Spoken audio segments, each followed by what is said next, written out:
Hi, everyone. This is Gary Wilson, and welcome to this week's live weekly webinar for Path to Profit. So there's people on who are coming through the Investor Agent Training Program.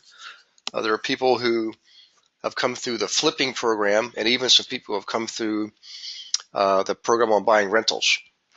And most of you are actually investor agents because for about a year and a half, all I did was focus on that particular group because it turns out that group was the one that was had the basically had the greatest need. We saw what was happening with the economy, and I'm just going to go ahead and let the floodgates open here. For those of you who are Keller Williams, most agents actually are Keller Williams because Keller Williams is the largest brokerage in North America, but a lot of you aren't. For about a year now, I've had I wouldn't call it inside information, but I was informed that we're headed for another economic dip. And it wasn't something that was said publicly, although the word was getting out last year. Well, now the word's out. Gary Keller let the cat out of the bag last week at the annual Keller Williams Family Reunion event. And some states are already in the recession. Some states are teetering on the brink of entering it. And other states are actually okay. So what's weird is this isn't the kind of thing where we can project and say, hey, this is going to be this bad, or it's going to be this long, or nobody knows. I certainly don't know myself. But that's really the big reason why I've been focusing on this program, because I was asked to focus on this program. But I'm going to give you a quick tidbit here for kind of, and by the way, this is true for U.S. and Canada both. Canada has actually entered into their recovery last summer, actually a little bit before, maybe springtime, and actually are recovering from it. However, it's not I wouldn't get excited if you're in Canada. Don't get excited yet. If you know who Kevin Leary is, he's one of the guys on Dragon's Den and Shark's Tank, and he put out a message out a few weeks ago that basically said, I wouldn't buy a property in Canada in 2016 if you paid me, something like that. Now, for owner occupants, things like that, or people who are flipping homes, I would say heed the warning. Wait till prices drop, or inventory loosens up, and then you can go back into flipping. But for people who are buying and holding rental properties, my gosh, I'd be buying properties in everywhere in North America I could right now. If I had $1 billion, that's what I'd be doing. Okay, I am actively investing in almost everywhere in North America that I think is a good deal. I'm participating indirectly. I'm providing funding is what I'm doing. But I'm focusing on rentals because I don't care what the market does. The real estate market, the stock markets, it doesn't matter to me when I buy rentals. Okay. In any case, the cat was out of the bag, and here's something I want you to think about and focus on. The first-time homebuyer market is the real issue. If you notice, the first-time homebuyer market has never really recovered like it did in prior generations when there was a recession. And there's a couple factors why. A couple things. Number one is first-time homebuyers right now typically used to be like in their 20s, mid to late 20s. They're out of college, but they're straddled with debt. And now that debt is at unbelievable highs when you low level things out economically, historically speaking.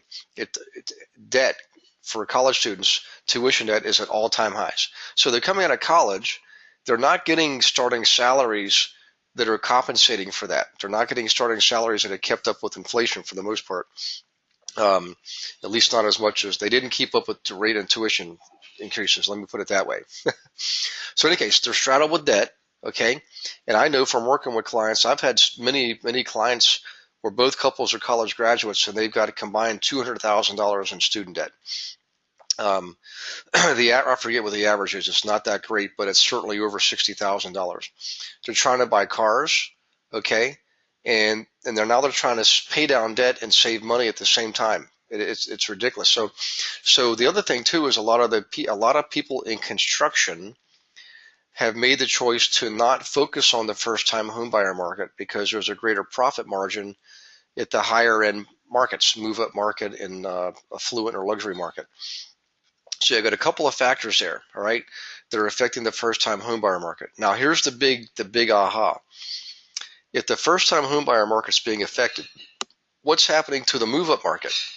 Because all those first-time homebuyers a lot of times are buying existing homes or resales, and those people who are trying to resell their home now aren't is able to move up. The move-up market is now being impacted. So bottom line is this: is heading into 2016, everybody's probably feeling a little bit. It's a weird scenario of tight inventory, and buyers there's a smaller pool of available buyers who are qualified, and they're not that overly skeptical. So that's really why you want to focus on the investor relationship. Out of the massive agents, it still is only way less than 5%. Some markets is 5%. Some markets it's 1% or less. And yet across the board, the investor business, so this is just in the world of residential I'm talking about. I'm not talking about commercial. I'm just talking 1 to 4 units, is about 1/3 of our business, okay? Yes, some of it is not on the multi-list system, but it doesn't matter. You can still participate. So you're in the right place. You're doing the right thing. What we want to focus on is help you capture your share of the marketplace. And so for the next couple of weeks, what we're going to focus on, guys, are marketing campaigns. And in the month of January, starting the week between Christmas and New Year's, we went over the material in the first couple of modules. We do that a couple times a year. Now we're into the marketing, and we're going to jump around a little bit. We're going to start with from the basics, and one of the things we're going to cover tonight is workshops again. Okay, so in any case, let's get started here. I want everybody to have their pens or pencils handy and paper to write on. And remember, a lot of this stuff, guys, you're going to be able to see in your modules, your training modules. Module 4 has a summary of all the marketing campaigns, not all of them, but about a dozen of them. In the case of the workshop, if you go to the My Investment Services website, and everybody here should have their memberships up and running. If you came through in Tampa last week, you might not have your membership set up yet. But the bottom line is, for everybody else, you can log in, go to the catalog of all the prior webinars.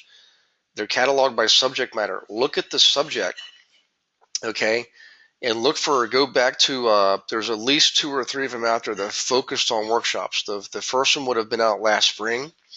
Second would have been this past fall. Re-listen to them, listen to them in your car, okay, and take notes. Now, tonight we're going to focus on it again.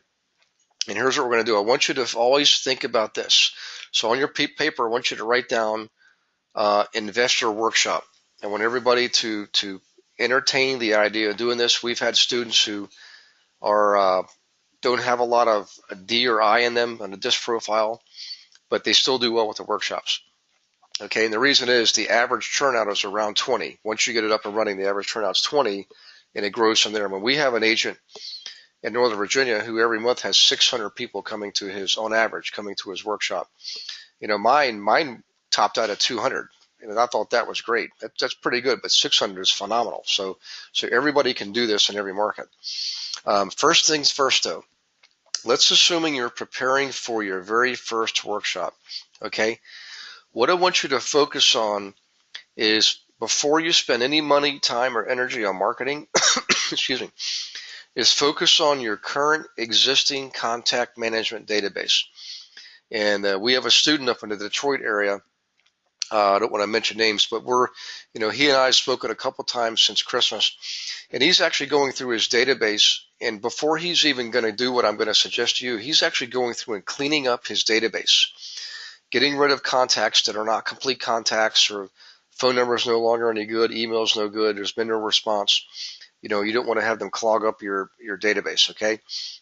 So he's very smart for cleaning up his database. And then the next thing is this. Once you have a clean database, doesn't matter if you've got 100 people or 1,000 people, the number is not what's important right now. Right now is the fact that you've got name, email, and phone number for everybody, and preferably good notes. And here's why. You should, for every contact in your database, you should be able to answer the questions, how do you know about them, and how do you know them, and what do you know about them? Because that's going to lead you to be able to ask the next question, which is this: how likely are they to be interested in investing? A 1 would be least likely, 10 would be most likely. And here's why I want you to do that. I want you to go through, rank them 1 to 10, least likely to invest being 1, most likely wanting to invest being 10, least likely 1, most likely 10. And once you have that, call the 10s and invite them to your first workshop. And if you get less than 10 people, then call the 9s and invite them to your workshop. And if you get less than 10 people there, then call your 8s. Essentially, you want to focus on the 8s, 9s, and 10s, okay? So everybody write that down. You wanted to clean up your database. I suggest you do that first anyways, but the main exercise is ask the questions, how do you know them, what do you know about them? Then you can ask the third question is, how likely are they to invest? Those are the folks you invite to your first workshop. They're people you know them, they know you, you've done business with them in the past, and you have some degree of certainty that they have an interest in investing. You'll know when you call them, okay? Yes, you can email them. Yes, you can text them. And as a little side note here, you really want to pay attention to how people like to communicate. Some people like texting. Some people like direct communication over the phone. Some people like face-to-face communication. And some people are okay with emails. If you can determine that, make a note for your database, on your database for that client. Hey, this guy likes texting. This guy likes email. And then you'll know how to communicate with them. Okay? All right, now once you have that, the next thing you want to do is, first get them on the phone, get an email. Hey, I'm going to be having a workshop. I thought about you, and I thought you might have an interest in investing. Would you like to participate in this? Here's what we're going to do. Okay, and you'll get a real good idea of the interest level and how many people. When you get over 20 people, again, you're not so far. All you've done is you've generated some interest. All right. Now the next thing you do is this. I want you to write this down. Big number 2. You need to secure location. And I was on a strategy call with a student this past week. His name's Austin, actually a pretty good guy up in the DC area. And he said he went to a library and he wasn't getting too far with them. In fact, Tammy, I think you and Ken said the same thing. You weren't getting too far with the libraries. So I want to go over a little bit of scripting when you go to a library to secure a room for a workshop. Always keep in mind that in order to get a room for free at the library, which is a community venue focused on the community, your event has to be community oriented. So you want to write that down. And your event also has to be nonprofit. So you can't charge any kind of an entry fee or a dues or any kind of thing like that. And you also do not want to sell properties in that workshop. You don't want to promote your own listings, in fact, and I never did. The reason is you need to be able to have this philosophy in this format in place because the librarian is going to determine, based on what you tell them, if you're a profit or nonprofit. And you should identify yourself. Say, hey, I'm a local agent in the area, but this is not what I'm doing this for. What I'm doing this for is I'm creating a forum, a free, non-threatening forum, non-salesy forum for local investors to come to and discuss their investing activities with each other and seek help and share ideas in a very friendly, open environment that's non-threatening. Okay? And when you mean it and you say it, then you're going to be able to get a room at a library. We have plenty of people who do it. Okay, that's one venue. You can also do the same thing at your local municipal building. They typically will have a community room that you can use for free as long as you're a citizen of that community. By the way, same thing with a library. You typically have to be a citizen of that community where the library is. Okay. Although I will tell you, I know I have students who've gone across town to set up a workshop at another neighboring library, and they were able to do it. So libraries, community centers, or essentially municipal buildings. You can also go to community centers. They might want to charge you a small fee, though. Fire halls, okay. Your local volunteer fire company typically lets you have their hall, as long as your thing is nonprofit, one night a month, for example. Your schools, you can use your local schools. I've done that before. In fact, I think somebody else was telling me they were using a school. Tammy, that might have been you, in fact, perhaps. Yeah, schools. And the last one is churches, guys. Most churches, as long as you're a member, if you're a member of a church or a synagogue or a mosque, excuse me, whatever the case may be, ask the administrator for the church if you could rent out the community room or a conference room for free once a month. And typically we'll do that as long as you're a member, and again, as long as it serves the community and is nonprofit. So in any case, once you get your location secured, you want to secure it 1 month in advance of your first meeting. Okay. I always like to have a month to prepare. You can do it in 2 weeks once it's up and running, but first time out of the gate, you want to give yourself a month. Matter of fact, if Anastasia's on, you guys can ask Anastasia, and she'll tell you she was going to do one on short notice in January and decided to give herself more time, and I think it worked out for her. I think she had 8 people at her first workshop. Matter of fact, Anastasia, let me see if you're on here. Let's see. I know she's got small children, and yeah, she's not on tonight. Okay, no problem. Okay, so you get your location secured. Now what you want to do is go back to the people you've already communicated with and say, okay, guys, we have our venue, we have the date, we have the time, and that way you give them plenty of notice. And what you want to do is this. Send it to them in an email and follow up with either a phone call or a text, okay? Now, do that. Again, that could be 3 weeks out, 2 weeks out. Send out another reminder and maybe put something in there in your email, like you can Google real estate news, get a good report on something that's happening in the world of real estate, and attach the link in your email so there's something of value there. So you're giving them something of value, and you're also giving them a reminder.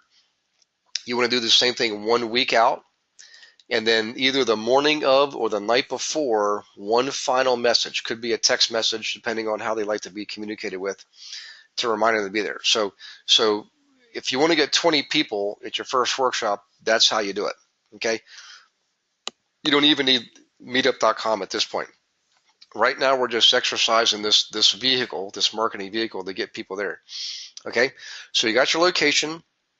Now you invite your people every week leading up to it. So you've got basically 3 ways of communication. Wave 1, 4 ways. Wave 1 is get the interest level up, determine the interest level.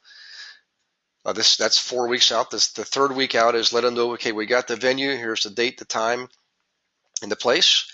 2 weeks out is a reminder with something of interest. And 1 week out is another reminder, same thing. And then the night before or the morning of, okay? That's right. So far, so good. Let me check and see if I've got any questions here before I get into more detail. So hang on 1 second. Let's see. Jamie would like Anastasia. Hey, Jamie, if you could contact Beverly, I don't keep that stuff myself. You can, if you can contact Beverly via the 800 number or Beverly's email address, she'll share with you Anastasia's contact information. Okay. Let's see. Okay, I'm caught up with questions. So far, so good. And by the way, hi, Linda Usher. I just saw that you tapped in. Welcome aboard. Okay, so you've got your first venue.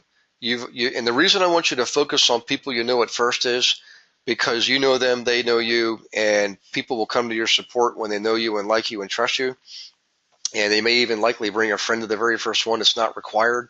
What you want to do is basically get out there and swing the bat. You want to exercise this marketing campaign. So now we're up to the night of the meeting. You've got your first meeting. I never brought in cookies and drinks and things like that because I'm a guy and I don't think of those things. Although now I do because I've been trained properly. But it may be okay to do that. You have to check with your local, whatever venue you're using, check with the library, check with the church, and see if you can bring in, gallons of tea or water or cookies or what have you. If you want to do that, that's fine. Not a requirement, but some people may appreciate it. Who doesn't like a cookie and a cup of tea, right? Okay. So when you get in there, I want you to think about what you're going to do when you get there. And here's what I want you to consider. Excuse me. All right. For your very first meeting, you're not going to know what to talk about. And the good news is this, twofold. Number one is you don't want to talk a lot. you only want to speak for a few moments, because if you're doing all the talking, you're not accomplishing one of the greatest benefits of this open forum, this open workshop, which is getting people involved, getting them to feel comfortable discussing what's currently going on in their investing activities. Okay. And the more that they get involved, the more engaged they'll become and tied to this event, and they will keep coming back again and again and again. So what do you do for the first one? What I would do is this. I would actually do some canvassing through your MLS system ahead of time, start about a week in advance, and go ahead and print off properties that you might think are good investments. It's going to be easier to do rentals because you can find rentals that are listed and they give you some of the basic pro forma information, what the rents are, what the expenses are, so forth and so on. Print those off, and don't worry about being 100% correct at this point. You just want to bring these in because you're going to use them as an exercise to exercise the analysis forms, the sheets to determine cash flow, for example. Okay, so bring in enough copies for everyone. Let's say you brought in 2 properties, one that you thought might work and one that you might think would not work, and you can explain why. Maybe you bring in 3. I wouldn't bring in any more than 3, but you want to give everybody a set of the 3. So if you got 20 people, you need 20 copies of all 3 of those properties. Okay, the MLS sheets. Also bring in some blank cash flow worksheets, and this again, I'm assuming you're bringing in rentals. All right. Don't bring in the Excel spreadsheet yet. It's too complex. It'll take up too much time. I can promise you that. If you want to bring it in and bring it on your laptop, you can turn the computer around and demonstrate to them how that Excel spreadsheet works if you want to. But what you want to get them to do is, remember, a lot of these people have not invested yet, or if they have, they've made mistakes. So get them used to using the real basic simple form first. Cash flow worksheet. It's in your material. Hand it out like candy. Give them several blanks. Don't just give them 3, give them 10 each. Okay. And you could even write it before you make copies of it, maybe take your business card and stick it on the top of the copier where there's a blank space on that page, so they have your content information on that cash flow worksheet. And then let them go through the exercise of filling out the cash flow worksheet for each of those 3 properties. And if you've got one that maybe would not be such a good deal, you're going to allow them the opportunity to go through the cash flow worksheet and see for themselves why it might not be such a good deal. Okay, and then also, by natural extension, they'll have an example of one that may look like a good deal and get them excited.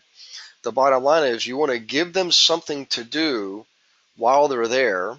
Okay, get them engaged, get them involved, get them sharing notes, communicating, asking questions, and that's basically going to be the bulk of that first meeting.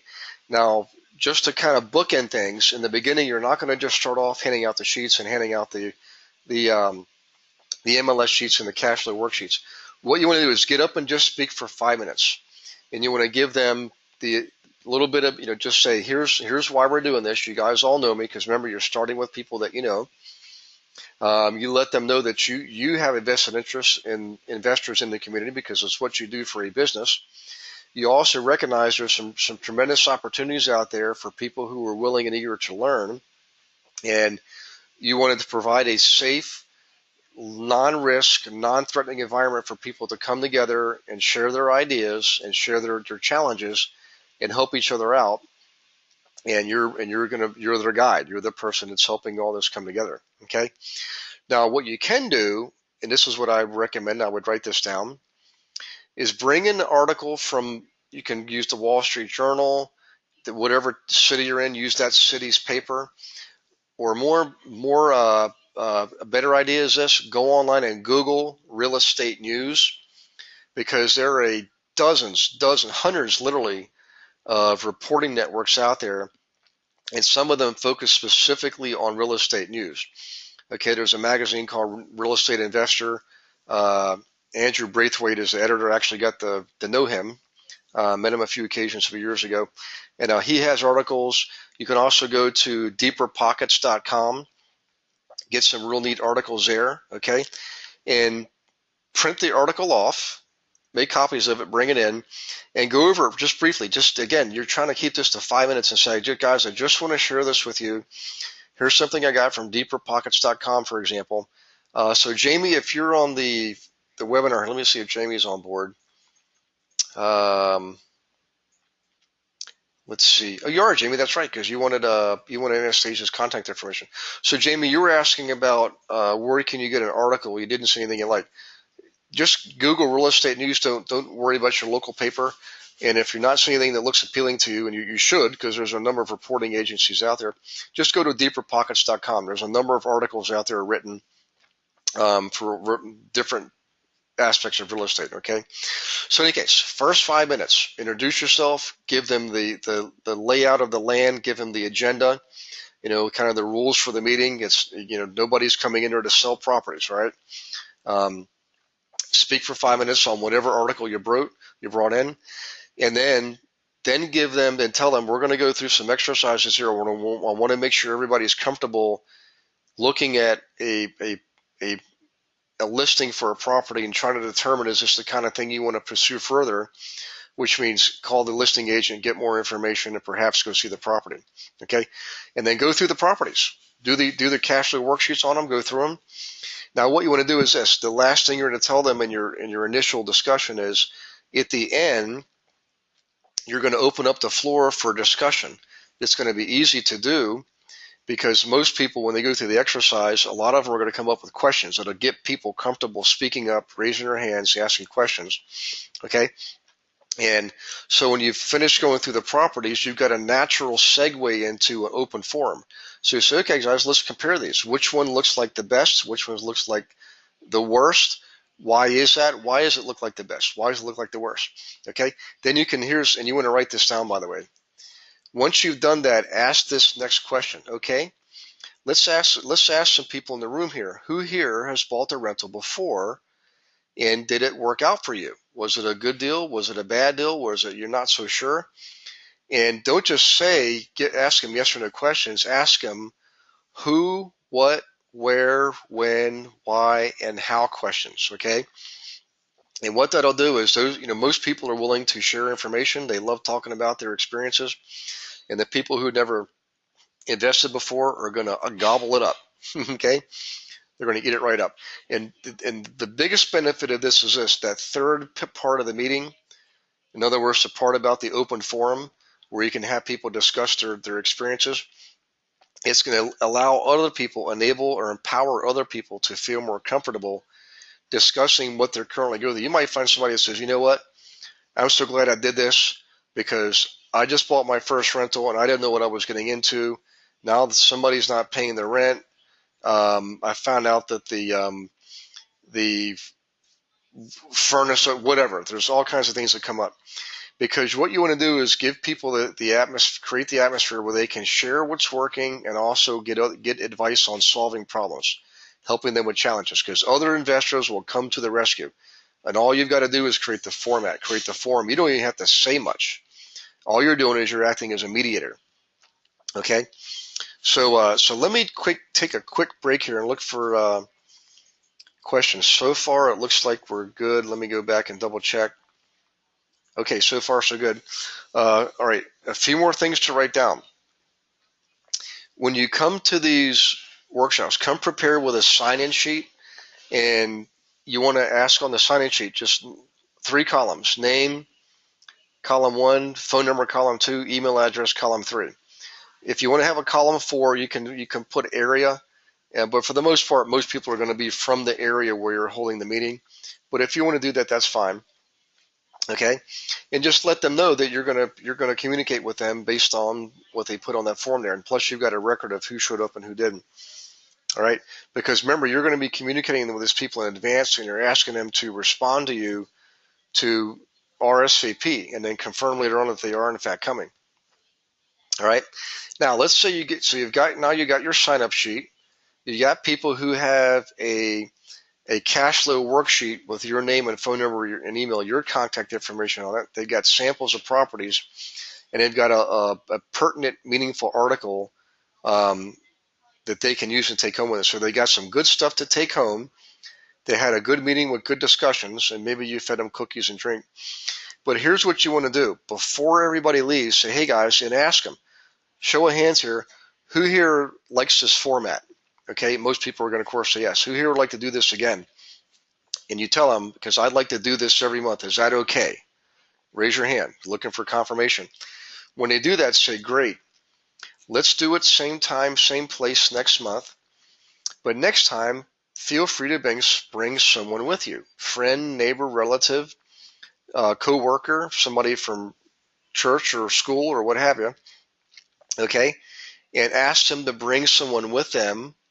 And if they could, communicate who they are ahead of time so you can confirm with them also via email or text or phone call. Okay? That's what you do at the meeting. Now, what you do after the meeting is very, very important. You always want to follow up with an email. I prefer email. The next day, don't wait. Do it the next day. If you have to wait 2 days, I get it. We're all busy. A lot of us have children. But if you can do it the next day, guys, this is going to be very powerful. So just send them a simple thank you. Thank you for participating. I love what I do. I love serving people. And this gives me a very low risk, non-threatening, free format for you, my clients and friends to participate in. It allows me to satisfy my desire to serve and help other people. I hope you liked it. I look forward to seeing you again next month. And by the way, here's something else for you. And you can include in the email some attachments of some other forms. The rehab forms for flips. There's a number of things you can send them. You can send them a link. You can send them the attachment for the Excel spreadsheet. You can send them a link for the rental property reporter, okay, which is a more of an advanced technique for analyzing rentals. All right. So send them some give. Thank Zig Ziglar. Give. Okay. I promise you it'll develop a good long-term relationships and loyalty. And by the way, don't be surprised if your first meeting you get people coming up to you and saying, you know, I really appreciate you doing this, and I really do want to invest. Would you work with me? Okay.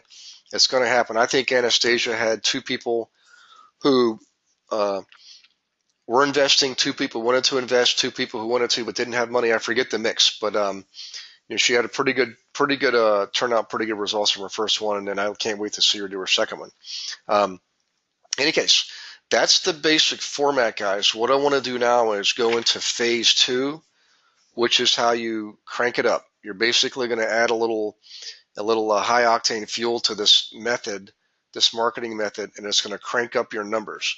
But I don't want you to do this next part until you've done the first part, what we just described earlier, because what I just described in the first half hour here is totally free. Okay, it doesn't take a lot of effort, and you're only working with people whom you already met. You've already worked with them, you know with them, whatever, they're friends, neighbors, relatives, but hopefully people you've worked with in the past through the use of your license, okay? That's always how you cut your teeth on this approach. And it doesn't matter if you get a transaction at first night or not. The value is in the exercise, okay? Okay, everybody ready for part 2? If you guys could give me a show of hands, or I just want to make sure you're keeping up. And I want to make sure if you have questions that we answer them. So here's one from Peter. Okay, Peter says, do you see more results from the booklets or these worksheets in terms of clients? Worksheet. I think you mean workshops, Peter. Yeah, here's the difference between what we call contact marketing methods and non-contact marketing methods. Contact means you're in front of them face-to-face, belly-to-belly. It's in person, it's live, it's the direct communication. The results are always faster from workshops, and it's because they get to see you, so that know you, like you, trust you, that's vital in business, is accomplished far more quickly. They get to see you. They see, hey, you're a regular guy just like them, and you're taking time out of your day to help them. You might have elderly parents and children too. So there is a faster path to new clients through the workshop. Absolutely. Anytime there's a direct contact marketing method being used, absolutely the fastest path to new clients. Okay. Now compare that to the workbook. The booklet that we have you guys create. The booklet is what you send in the mail to a niche group of people. It could be oncologist, it could be uh, podiatrist, it could be ophthalmologist, it could be chiropractors, what have you. That booklet generally takes a few months to build up enough recognition in people's minds of who you are and what you're doing, and build up enough interest and intrigue, and maybe just enough know you and even a little bit of like you to actually respond to you. Okay, so the booklet will take longer. On average, we get about 3 phone calls for every 25 booklets, but that's over the whole lifespan of using booklets. So most people send out their first booklet. Actually, I shouldn't say this. About half of you do get phone calls, but half of you don't. There's no way of knowing why. It could be the area, could be the time of year, could be something in your booklet. But I always encourage you guys, please send me your booklet before you send it out. Okay, so I can take a look at it. Another thing too about the booklet, and this is for Peter and everyone else on the call here. Once you've sent out 2 of them, maybe it's 3, I wouldn't make a big deal of this, but what I would do is if you're in an area and you're within a mile or 2 of a local office, chiropractor's office who's been getting your booklet, my gosh, stop in and visit them. Say, hey, I'm Peter. I'm the guy that's been sending you that booklet. What do you think? Okay. And start up just a real short, brief conversation. You don't want to take up a lot of their time because, number one, they're surprised that you're there. All right. And number 2 is they're business people. They could be busy. So what you say is, hey, look, no worries. How about if I just set you up on your own search in your area just for you with properties that suit your needs? Okay. No obligation. It's totally free. I'd be shocked if you didn't get 9 yeses out of 10. And then what you can do is follow up with, great, I'll have to call you later. When will be a good time? Because I need to ask you 3 questions that will help me tailor this search just for you for the right properties in the right area. Okay, that's all you want to do. You set the appointment. That technique works wonderfully once you've been sending the booklet out. Okay, the booklet's non-contact, but when you combine contact with it, it's a very powerful tool. We have students who never went and visited these people at all, and yet they still get phone calls. But I'm telling you, I would highly encourage you to show up in person, let them see your face, let them see you're a real person, and all of a sudden that know you, like you, trust you is much more easily accomplished. Okay, so that's the comparison between contact and non-contact, or in this case, workshop and booklet. Let's see here. Jamie says, doing good. Awesome. Okay, Peter says, okay, that's good to know. That's also cheaper. Yeah, it is. Workshops are essentially free, and by the way, you can combine the efforts. I mean, let's think, a lot of professional business owners, they're not going to have time to go to workshops. So you want to use the booklet to communicate with those guys, particularly those really, the high wage earning self-employed service providers who are busy. Okay. The workshops are real good for guys like engineers, teachers, firemen, policemen, things like that. Those guys are awesome candidates for workshops. All right. So you got to think about your crowd and what would be of in greatest service to them. Okay. Okay. So let's move on here. Phase 2 of a workshop. Okay. So let's assume you had your first workshop and you're like Anastasia, you had 8 people show up. Or you're like, who was it? Francis Berry had 20. Actually, I think he had like 27 or 28 at his first workshop. He actually used Meetup right out of the gate, and he was a little bit overwhelmed. He didn't have enough chairs, and that's why I don't want you to use Meetup until you've done your first workshop. Okay. So, in any case, phase 2. Actually, hang on one second here. Here is we got a new question from Linda Usher. Hi, Linda. Linda says, what 3 questions do you ask about the search when you call them? Okay, good question. So, Linda, what I do is once I get them on the phone, very quickly build rapport again, remind them, hi, I'm Gary. I met you today. I'm going to set you up on a search, but I need some basic information, and here's what I need. Number 1 is, do you believe you have a stronger interest in flipping homes or a stronger interest in buying rentals? Okay, number 1, because that'll tell you what database you need to be in. All right. And the second question is geographic. Okay, would you like to keep it around where your office is? Do you there are other areas and you would want to suggest things here, by the way, Linda. So I would suggest that if you're looking for rentals, that we try to be around hospital systems or university systems.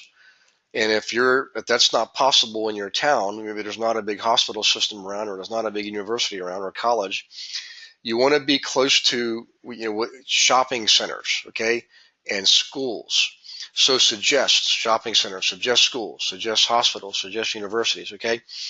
And because a lot of times they're going to say, well, I just want to have it around where I live because I don't want to have to go far. Well, that's a bad answer, because then where they live might be great for affluent individuals to live, but not very good for people who want to own rentals or rent places, right? So second question is geographic. Okay, where? Third question is, price range. Is there a particular price range you like to focus on? And that might open up some more dialogue. And if it does, that is awesome, because you want to find out if these people at some point and very early on, are they qualified to be able to buy properties? What do they have in the way of savings? What is their credit rate? Do they know what their credit rate is, and would they qualify for a loan? And number three is, do they have an available business line of credit that they can use to tap into to purchase income-producing assets, which are business purchases? Very, very legitimate. Okay. In any case, third question is, what kind of price range? So you've got flipping versus renting, number one.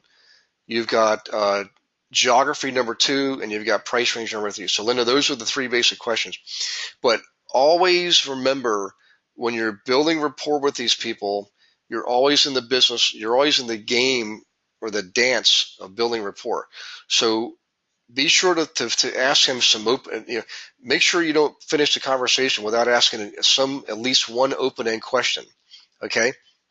Like a who, what, where, when, why, or how question.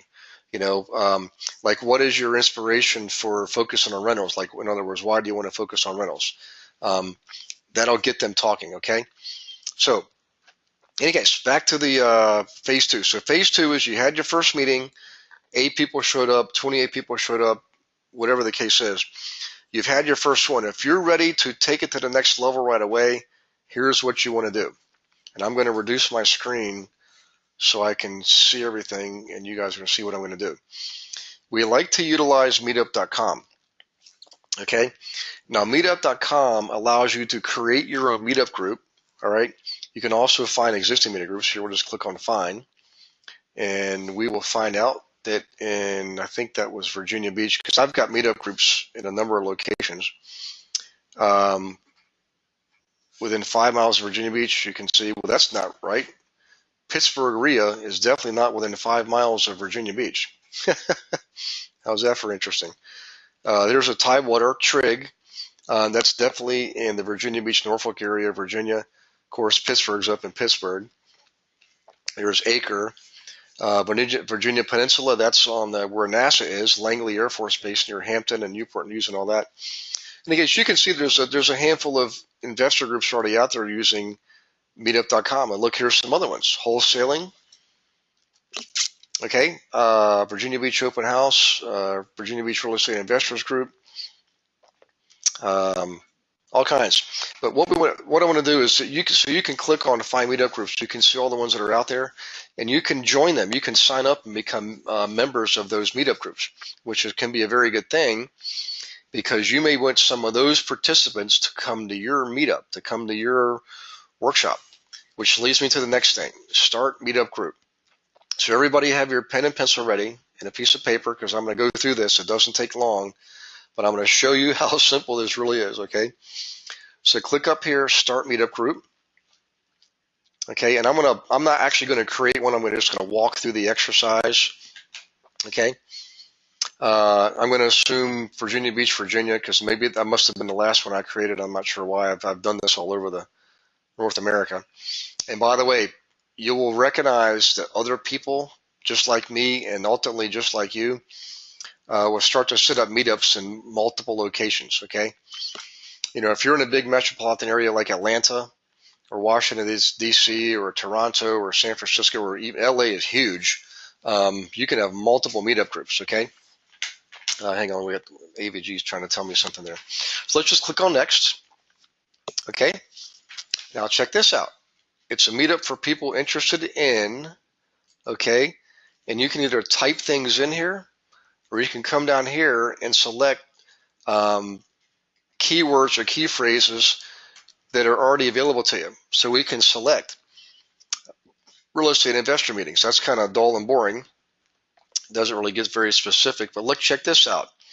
Investing for retirement, beginning real estate investing, getting started as a real estate investor. If I was you, I would pick some of these categories because a lot of people are interested in investing. They just don't know where to start, and they see these keyword phrases: beginner real estate investing, getting started as a real estate investor. Okay, here's some others. Look at this. United States Navy, veterans. So if you want to create a niche group, this is where I'm going to explain to you how and why this works. You might want to pick veterans in beginner real estate investing or getting started as a real estate investor. Combine these two. Now you're going to attract veterans, former military, who are interested in investing in real estate. And if you're in an area like San Diego, of course, Washington, D.C., anywhere in Hampton Roads, Virginia, down around Charleston, South Carolina, Houston, Texas, Cincinnati, Dayton, Ohio, big Air Force Base, Colorado, Air Force Academy, Annapolis, Maryland, Naval Academy, West Point. Military bases are all over the place up in New York. Okay, you can choose these keywords and key phrases, and what will happen is you're going to fill in these. Let's just pick one. See, meet a group for veterans wanting to get started investing in real estate. So you're filling in, you're creating your category, you're creating your niche, and you can pick any number of these. You can start typing things in too, like let's do this. How about retired Navy? Something like that. You can, in other words, you can create your own. Okay. So in any case, you get up to 15 topics. Okay. And I would choose 15 keywords and 15 key phrases. So let's assume we've done that. And let me do a quick check. I want to make sure everybody is okay so far. So hang on 1 second. Okay, no new questions. All right, let me bring the panel back over. So let's assume we pick 15, click next, and you can see how user-friendly this is. You're going to say, yes, I agree to create a real face-to-face community. And in fact, you are. So you click agree. Okay. And now you want to give it a name, Virginia Beach Veterans. Let's just do this. Virginia Beach veterans who want to invest in, real. Let's erase that. Virginia Beach veterans who want to invest in real estate. Boom. Click next. Okay. Group description. So you guys see what I'm doing here. All I'm doing is I'm following. It's simple. You follow the instructions. Click next. Let's go back here. I'll just copy this, and I'll go all the way through as far as you guys want. Okay. Now you do want to be more descriptive there. Members. What are members called? Let's call these folks real estate investors. Okay, these we're going to call our members. Save and continue. Okay, now we're getting close to the payment stuff. Organize subscription. Choose your plan. Okay, limit to 50 members and 4 organizers is only $10 a month, or you can go as big as you want for $15 a month. It's up to you. I can tell you we've had people blow past 50 in a matter of months. Okay, you can start off with $10 if you want, but if you're already going to spend 10, are you willing to spend 5 more so that you got the format you want? Okay, at the level you want that allows you to expand and do like our guy up in Northern Virginia who has now 600 people show up every month. All right. So in any case, I'm not gonna choose one of these because I don't want to create another one. I don't need one right now. But I wanted you to see how easy it is to create this, and here's why it's so powerful. What will happen now is when you set up your first workshop, or now in this case your second workshop at the local library, okay, you're going to come back here and you're going to post a message that lets people know you're having a meetup, you're having a group meeting on Thursday, February 25th, okay? And what'll happen when you put it out there, Meetup is going to go out and use your keywords and key phrases and look at all the members in Meetup in that area, all different groups who have matching keywords and matching phrases, and let them know about your event.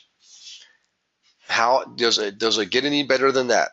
Well, I don't know, because I think that's pretty darn good. In other words, it does all the work for you. You don't have to call anybody. You don't have to email anybody now.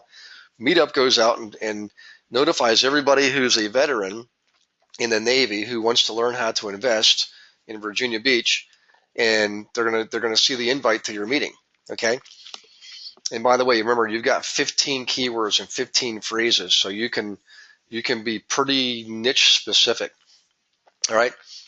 So in any case, you can constantly change this up. It's modifiable. All kinds of neat stuff is possible with meetup.com. Great way to help facilitate and allow you to build a membership, which is what you're doing. You're basically building a community of members, of people who want to invest, and you can do multiple niches too, by the way. We have people who do one different workshop every week of the month. So week number 1, they'll do retired Air Force. Week number 2, they'll do Air Force Reserve. Week number 3, they'll do active duty Air Force, which is probably too big of a group. Week number 4, they'll take off. You can do, let's say you're a nurse, oncology nurse. Week 1, you do nurses. Week number 2, you do oncologists. Week number 3, you do radiologists, whatever. You get the picture. Those are called splinter groups, okay? Or if you really want to go advanced with this, you can do what Tammy and Ken are getting ready to do, which is create a classroom scenario. Now, we're not going to get into that tonight because it's an advanced technique. It actually takes 4 weeks to pull off, and it takes me 4 one-hour sessions to describe it. So if you go back to the webinars, the recordings from late September, early October, you'll see there's a series of 4 webinars devoted to explaining how you pull off a classroom scenario. But back to tonight's subject. So that's how you do Meetup. You define your niche, okay? You go back out, and again, now your location should be able to be used on a regular recurring basis, okay? You want to make sure it's set up so it's automatically renewed every month, same time, same place, same location, all right? Go back into your Meetup and post your message so everybody gets it, okay? And every month, make sure you prepare about a week in advance.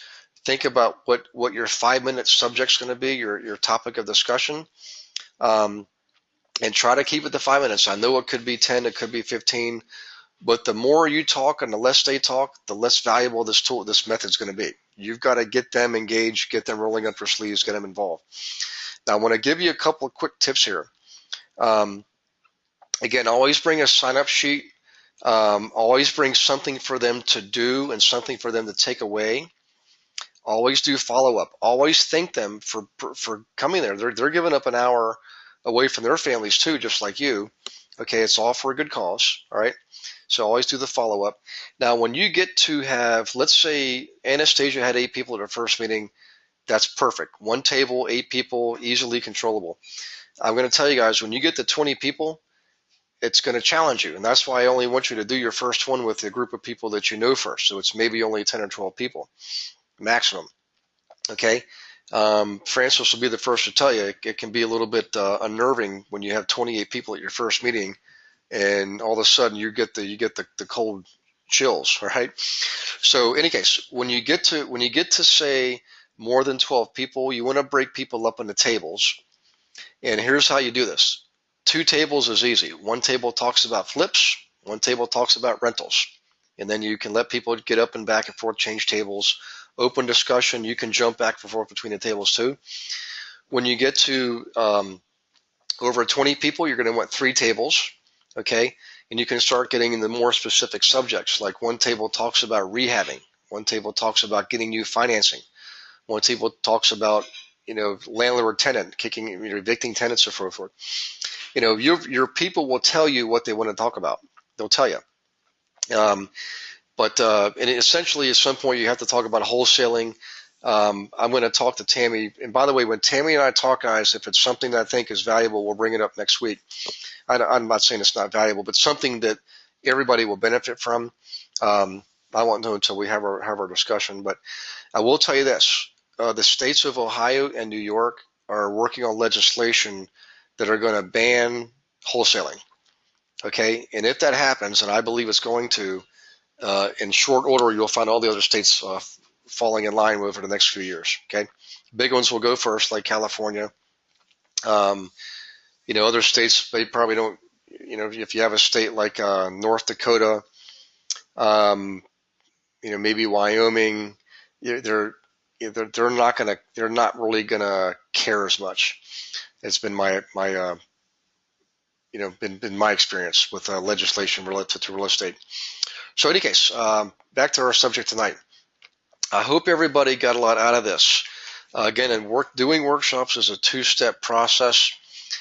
Step 1 is work with who you know and what you know and where you are, and start small, because there's gonna be things that'll pop up that you're not prepared for. It's going to happen. It's a matter of if, but when. And if you got 8 people around you that know you, no big deal. Okay. Once you've got that nailed down, then you can bring in Meetup to help add some high octane to this thing, and it'll add to your numbers. Okay, let's see. We got some questions here. Jamie says, all right, splinter groups and rotating weekly groups, are you paying $14.99 per group? Yes, you pay for each group. Okay, Linda Gary, is there a day and time that seems to work best for the workshops? Oh, awesome. This is Linda Holloway. Linda, yes. Okay, it's been our experience with the group, not just me, but all the students, that Tuesdays, Wednesdays, Thursdays are absolutely the best nights. Mine were always Wednesdays. I always had mine on Wednesdays. But Tuesdays, Wednesdays, or Thursdays are always your best nights. Also, 7 p.m. seems to work really well. And here's some important information. This came up with my call with Tammy and Ken. Secure the room for 2 hours, 7 to 9. Okay. And when you promote it, let them know it's an hour workshop with a half hour of follow-up Q&A if needed, because you'll have people hang around. Leave the remaining half hour unpublished. Leave it there as necessary, because you're going to have people come up to you, particularly after the second, third month. People are going to start getting comfortable with you. They're going to know you, like you, trust you. They're going to come up and say, hey, I'd like to talk to you in private. Okay, you want to be able to stay right there. And if the discussion is around them using you as their agent, or helping them list a property they've been wanting to sell, or help them buy their first property, at that point, what I would do is have the initial conversation, but don't do any contract work. Don't sign any buyer's agency agreements. Don't do anything other than gather information and say, let's get some information here. I will call you tomorrow and you pick the time. You always want to follow up within 24 hours. Okay, and then you can secure the relationship, the business relationship that's now for profit. And you've done that off premises, so you maintain your integrity. You've honored the code of ethics with the venue that you're using. In other words, your event is nonprofit, and yet you satisfied that consumers need to work with you. Okay. Sorry to ramble on there, but that was a very good question. I appreciate you bringing that up. Okay, let's see here, guys. I want to double check. I think I've got all the questions answered here. So it's 5 after. I'm going to go ahead and wrap things up, but I'm going to give you another shot here for more questions. Let's see. There's one more. Yes, Russ. Can you use a large training room at your office? Russ, I'm glad you brought this up. Okay, we do have students who've used their own real estate offices for their workshops, and they absolutely do work. Now, I will tell you, my personal preference is to use a neutral site That's why I like churches and schools and municipal buildings and libraries, because they're neutral. And, you know, you might not have a problem at your local office because then you're going to be able to get it for free. And most people driving up are going to be okay. Hey, they're coming to a meeting to talk about investing. They see it's a real estate building, no big deal. But I'm pretty sure some of the consumers are going to have a little bit of a hesitancy as soon as they see, you know, Remax, Caldwell Banker, Keller Williams, whatever, and a big marquee outside. And then they're thinking, oh, I'm going to go in here. What if this is another salesy kind of thing? You know, that's the only drawback with using your office. However, I've had students use it and they've had no problems. So that's kind of a personal call.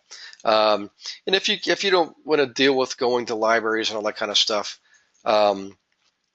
absolutely, just use your office. Okay, Jamie says would like to set up a coaching call. Absolutely. You know what, Jamie? I think you sent me an email.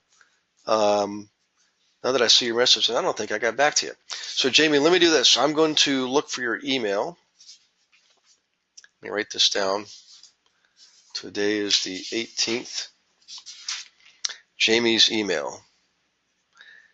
And Jamie, we will have another strategy call with you, okay? And we'll go over it because I think you want to do the workshop, which I'm so glad you're doing. I think you'd be awesome at it. And I'm going to have you follow the path of Ken and Tammy and do a classroom scenario ultimately. So, and by the way, I've got a note here for Tammy and Ken. Peggy says to say hello, and she's so happy that you're doing the classroom scenario. She admires you, and good luck. So for those of you who don't know, Ken and Tammy got to meet Peggy. We were all at dinner back in Washington, D.C. around Thanksgiving. And it was a great dinner, great time looking at all the museums and monuments. It was actually just a wonderful time. So Tammy and Ken, you got some people in your corner rooting for you. Of course, I'm one of them. And then Tammy, I will call you, if not tomorrow, Saturday. So, okay. And Jamie, same thing. Okay, guys. So hope you have a wonderful night. I appreciate you being on board.